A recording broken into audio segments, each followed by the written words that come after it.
Hello everybody, it's a Vertical Sandwich. Welcome back to another book review. So, today, William Gibson's Neuromancer. So, there are two books that I have tried to review like 8 times and never succeeded, and this is one of them. Where I just kind of get lost for words. So hopefully if you see this one this week and Starship Troopers next week, I'll have tackled those. And then it'll be smooth sailing. It'll just be stuff that I've never reviewed. By the way, after this, we have 7 Hugo Award winners left, I believe. 7. But there's that might be 6, but I think it's 7. So yeah. All right. Case was the sharpest data thief in the Matrix until an ex-employer crippled his nervous system. Now a new employer has recruited him for a last chance run against an unlikely powerful artificial intelligence. With a mirrored-eyed girl street samurai riding shotgun, he's ready for the silicon, quick, bleakly prophetic adventure that upped the ante on an entire genre of fiction. Okay, so Neuromancer is considered to be kind of this landmark of cyberpunk, right? I don't want to say it's not the first cyberpunk novel. It would be ridiculous. And I know there's light on my face and stuff, but you'll just have to. The sun is over there. There's it's obviously it's not the first. It won the Hugo Award, it won the Nebula Award, it won the Philip K. Dick Award, which is a thing I did not know existed. So it might have been the first winner of the Philip K. Dick Award because he died right around this one in 1985. So, and you've got to keep in mind that Blade Runner came out in 80, and to me, I would say that Blade Runner is the perfect cyberpunk movie, right? You look at Blade Runner and you just go, oh, it's amazing. And you should see, by the way, if you're interested in Blade Runner, you should check out, there was a documentary called The Movies that had interviews with Ridley Scott in it about Blade Runner, and it's amazing. But we're not talking about Blade Runner, nor are we talking about Do Androids Dream of Electric Sheep, nor are we talking about Philip K. Dick. We're talking about Neuromancer. And if what jumped out at you was that there's a cyber reality called The Matrix, yeah, it should have.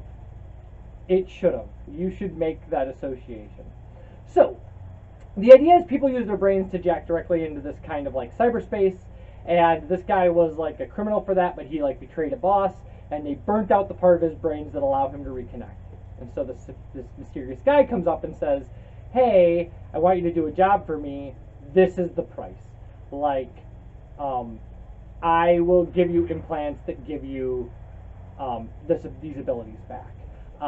However, there's some sort of detriment to it. They also change his internal organs so he can't digest drugs anymore because he's become a drug addict, and some things like that. And he's like, so if you do this job for me, it all works well, then you'll just get to be, you again. And so it's about that. They give him the surgery, and he can jack back in, which he hasn't, been in the Matrix in a long time. So it's kind of a redemption story for him. But he's a criminal, and they're doing illegal stuff. They're doing, AIs that were built could not be built complete, and so an AI has been separated into 2 parts, and what they're trying to do is get them together and stuff and things. I don't want to give away too much of the plot, but it's very, this book for 1985, and the passage I read you should I want you to think about the fact that this was written back when the Nintendo Entertainment System was a brand new home video game console, and the computer that I owned recorded everything on its memory on magnetic tape. Literally on a cassette record. Yeah, because that's how old I am. Okay. Home. Home was BAMA, the sprawl, the Boston Atlanta Metropolitan Axis. Program a map to display frequency of data exchange. Every 1,000 megabytes, a single pixel on a very large screen. Manhattan and Atlanta burn solid white.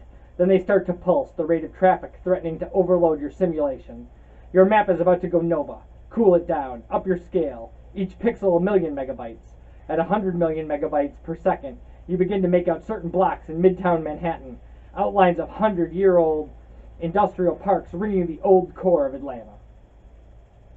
Case woke from a dream of airports, of Molly's dark leather moving ahead of him through the concourses of Narita, Schiphol, Orly, He watched himself buy a flat plastic flask of Danish vodka at some kiosk an hour before dawn. Somewhere down in the sprawl ferro-concrete roots, a train drove a column of stale air through a tunnel. The train itself was silent, gliding over its induction cushion, but displaced air made the tunnel sing, bass down into subsonics. Vibration reached the room where he lay and caused dust to rise from the cracks in the desiccated parquet floor. Opening his eyes, he saw Molly, naked and just out of reach, across an expanse of very new pink temper foam. Overhead, sunlight filtered through the soot-stained grid of a skylight. 1/2 meter square of glass had been replaced with chipboard, a fat gray cable emerging there to dangle within a few centimeters of the floor. He lay on his side and watched her breathe, her breasts, the sweep of a flank defined with the function elegance of a warplane's fuselage. Her body was spare, neat, the muscles like a dancer's. The room was large. He sat up. The room was empty. Aside from the wide pink bed slab and 2 nylon bags, new and identical, that lay beside it, blank walls, no windows, a single white-painted steel fire door. The walls were coated with countless layers of white latex paint, factory space. He knew this kind of room, this kind of building. The tenants would operate in the interzone where art wasn't quite crime, crime not quite art. He was home. Okay, so like that's a lot to unpack. The pacing of this book is, I mean, it's just data dump on top of you, like heavy description. Everything's dirty, everything's falling apart, everything's factory warehouse space. It's this Blade Runner the novelization, but again, Blade Runner 5 years earlier than this book. So this book was the first thing that really got kind of grabbed onto by the public as a cyberpunk novel. Because I would argue that Roadside Picnic is like a foundational cyberpunk, like one of the earlier cyberpunk kind of pieces. There's probably stuff earlier than that I don't know about. And like I said, Blade Runner really looks. Blade Runner is just it is a cyberpunk movie. It is. It's without a doubt. The idea of cyberpunk is the idea of like science fiction that deals with a not perfect future and the criminal elements of it, right? That's the kind of definition of it. So yeah, the thing about Neuromancer is that it ages really well in the way that it's as confusing and kind of impossible to get your teeth into as it was then.